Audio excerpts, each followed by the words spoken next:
Well, good morning all. It's 11:15.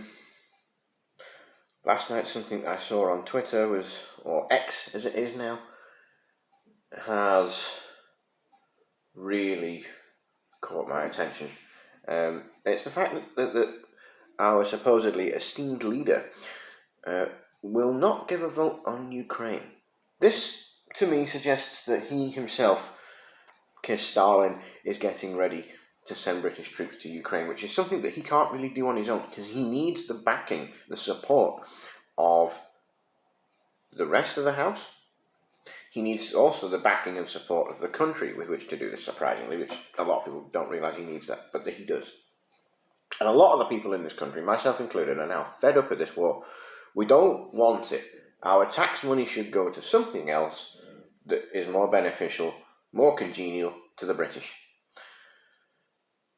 Like our transport network. The road and rail network in this country is absolutely beyond belief. It's gone.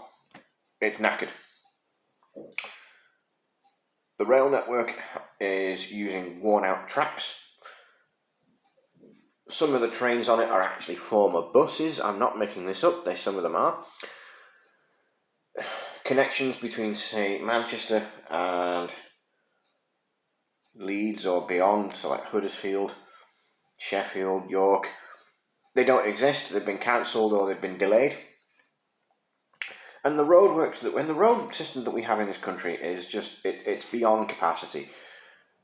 The roads are exhausted. They're dealing with more traffic than they were originally designed for. So we could easily spend that money, our tax money that's going onto this war, onto our infrastructure. That would be one thing that we could do.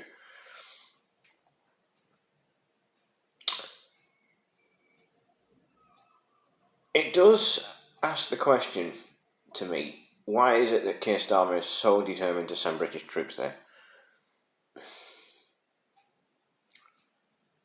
It's not a particular... Now, as a former soldier, yes, we didn't get a choice as to where we go.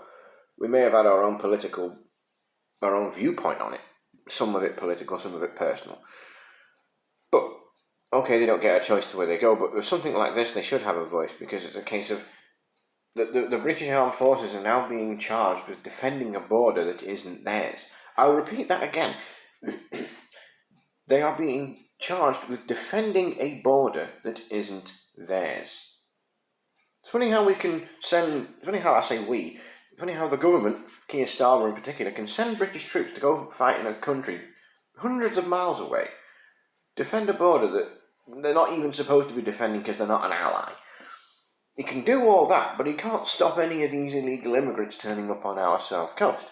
I personally would prefer the Royal Navy to be floating around in the English Channel to stop any of these immigrants from coming in. And any that do get beyond that, then the British Army should be on the shores of should be on the little beaches in these areas. Because that's what's needed. Border security that actually works. Where people don't just slip through the cracks. Now, before anyone says that I'm anti-immigration, no, I'm not. My own wife is an immigrant. I personally am all for immigration as long as it is done legally. If you have come here on a spouse visa, a tourist visa, or an education visa, or even on a work visa, then I will champion your cause to stay. These are the 4 reasons as to why I will allow you into the country. What I won't accept is illegal immigrants turning up.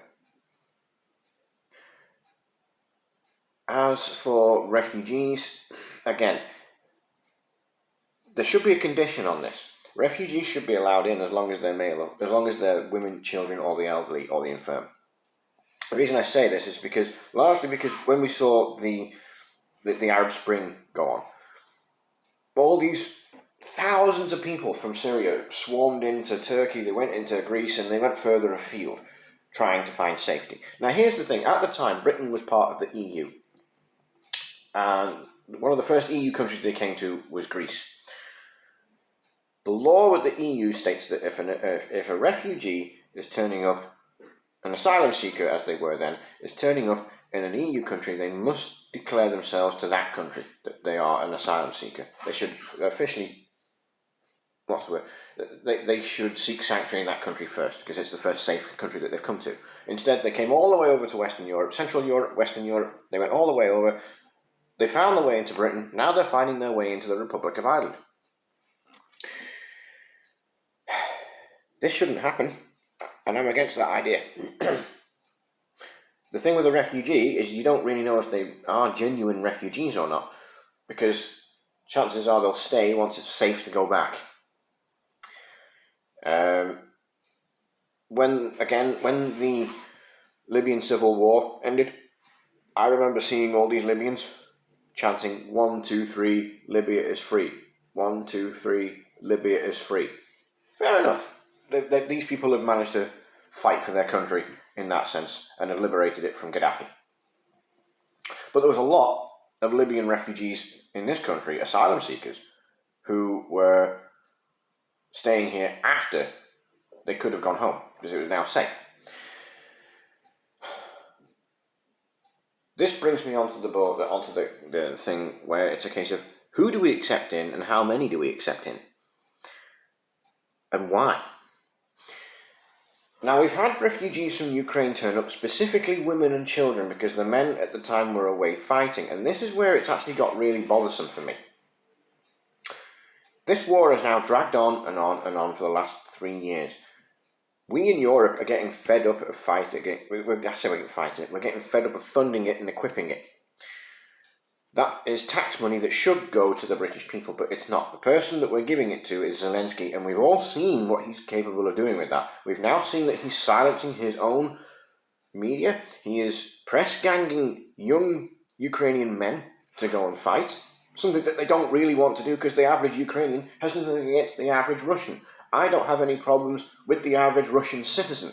I might not be very fond of their government. I'm certainly not fond of this one that we have in the UK. But I don't wish that the Russians ill at all.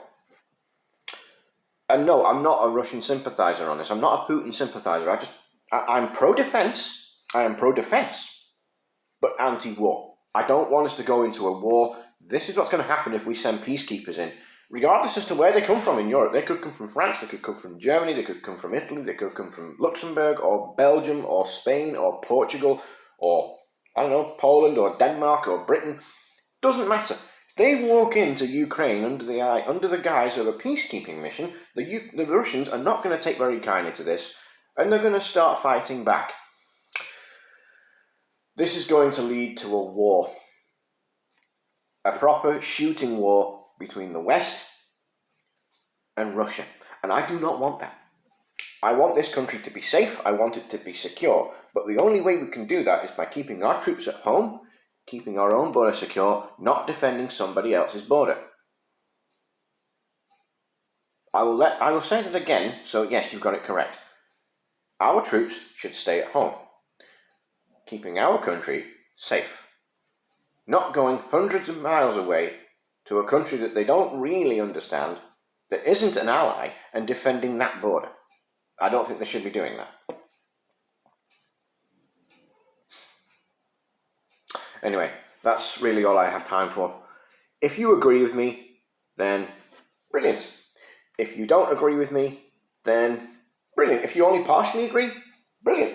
If you completely disagree with me, brilliant. Let me know where it is you agree. Let me know where it is you disagree.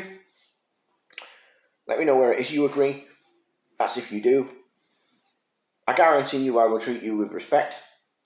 And if you give my video a like and a subscribe, I guarantee you I will do the exact same thing with you. I will subscribe to your channel if you subscribe to mine, because it helps my algorithm. And it doesn't cost you a single penny. It doesn't cost me anything to make these videos either, but it doesn't cost you a single penny. Anyway, as I said, that's all I have time for. I shall see you again.